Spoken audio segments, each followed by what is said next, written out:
Hello and welcome to Bedtime with Katie. I'm Katie and I am a board-certified nurse practitioner living in California.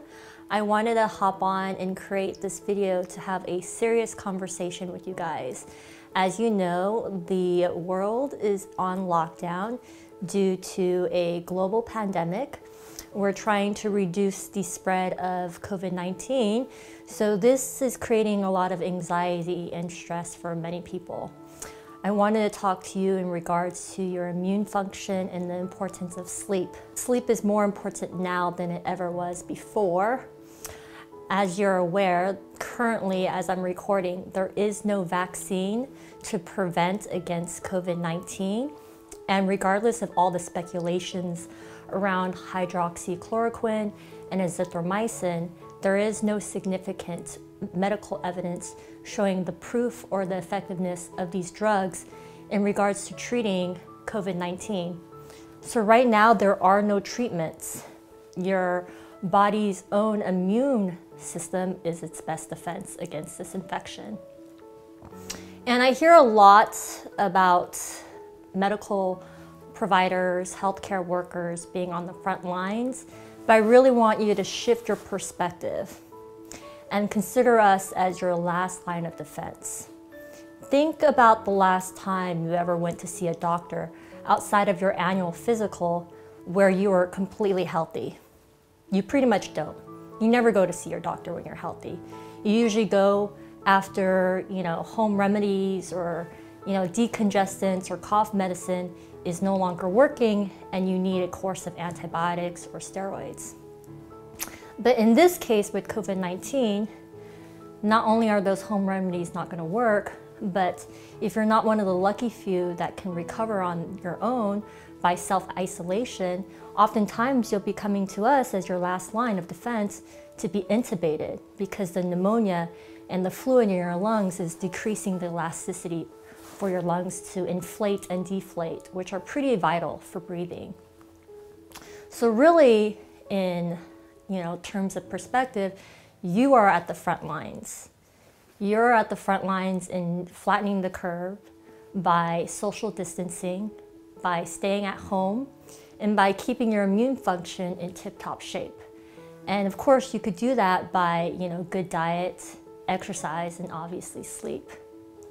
So I want to drive home the message of adequate sleep. Many neuroscientists and sleep professionals and specialists would recommend that you get an average of 7 to 9 hours of sleep. But I know in these troubling times, with the stress of not working, maybe losing your job, that could disrupt your sleep function. So I wanted to give you guys a few tips.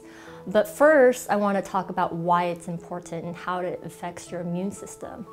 So there's many case studies that actually show that if you're sleep deprived or if you get insufficient amount of sleep, it could actually affect some important cells like your natural killer cells, as well as these proteins called cytokines.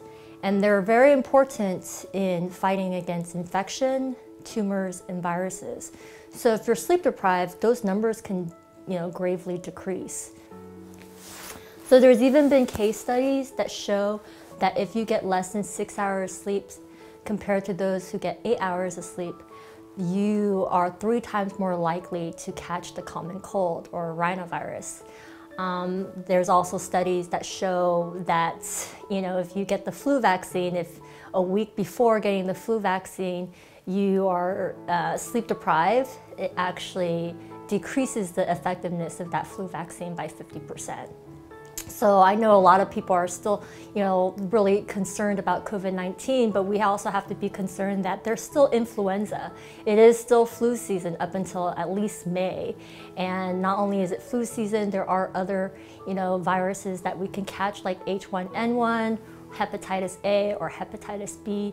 And right now it's not unlikely that if you were to get, the flu, that you are just more immunosuppressed and prone to getting a secondary infection like COVID-19.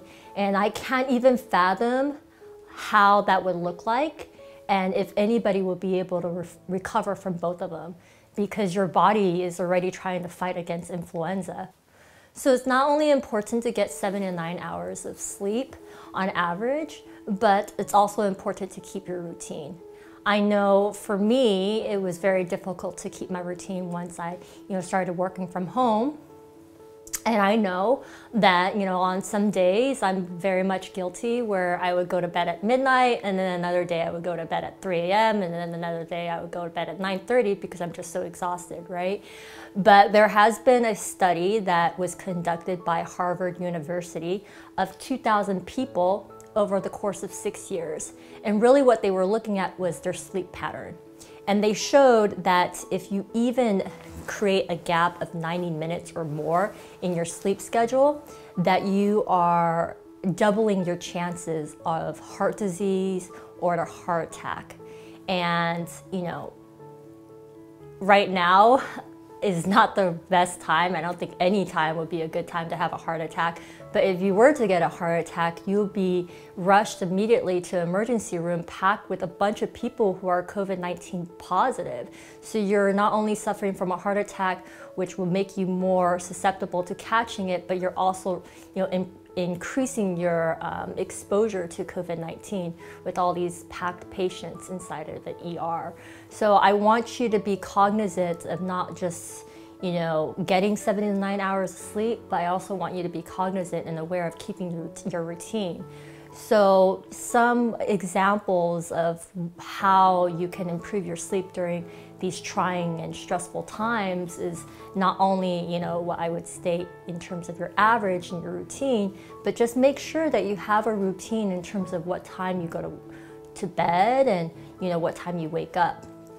Also, you want to create a routine on what time you start to wind down in bed.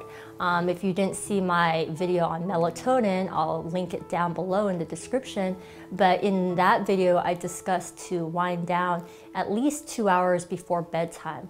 You want to work with your body's natural melatonin production so it helps you, get ready and induce sleep.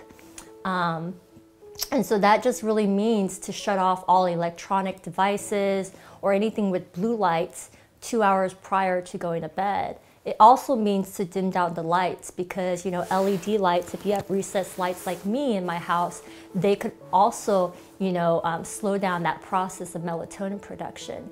Because really when you're exposed to a lot of blue lights or bright lights in the home, your mind is tricked into believing that it's daylight. So it's not going to produce the melatonin that it needs and requires to help you induce sleep. Secondly, I can't stress enough the importance of getting exercise, right? Exercise is not just to look good, right, and to feel good, but also it helps with your body's natural circadian rhythm, especially if you're able to go exercise outside. I know we obviously want to practice good social distancing, but if you can, go to take a walk for at least 30 minutes a day, or if you can't, at least go outside in your backyard or sit next to a window during the daytime, because like I said, this will help your body's natural circadian rhythm. There's a ton of different, recommendations, but I think those are the main things that I want you to really take away from this message is to get at least 7 to 9 hours of sleep, create a routine. Do not go to bed at 11 p.m. one day and then 3 a.m. the next day, because that increases your risk of, heart attack and cardiovascular disease, like I stated before, but also you just want to help your body's natural circadian rhythm so you do get adequate sleep, because it's so vital to your immune function right now. I'm definitely going to link below a TED Talk by Matt Walker, who is a PhD and is a neuroscientist working as a professor at UC Berkeley. I thought it was really helpful. He talks about, sleep and the importance of sleep right now, and he also gives a lot of great tips. I'm also going to link below a link to the sleepfoundation.org. They also gave a lot of descriptors on how to improve your sleep, like doing yoga, doing meditation throughout the day to really calm and decrease the stress and anxieties of what's going on, which definitely can plague us, in our dreams and cause a lot of nightmares and stress, when we go down for bed. So I hope that is pretty helpful for you. I don't want to create such a very long video, but I really want to stress the importance of it, because really, you know, we don't have any defenses against this, you know, infection right now. We don't have any medications. So really, it's just up to us, you know, to stay healthy and to keep our immune function as strong as possible in case we are exposed. So until next time, I hope this video was helpful. Please share it, please like it, and please subscribe. I'll see you in the next video. Namaste.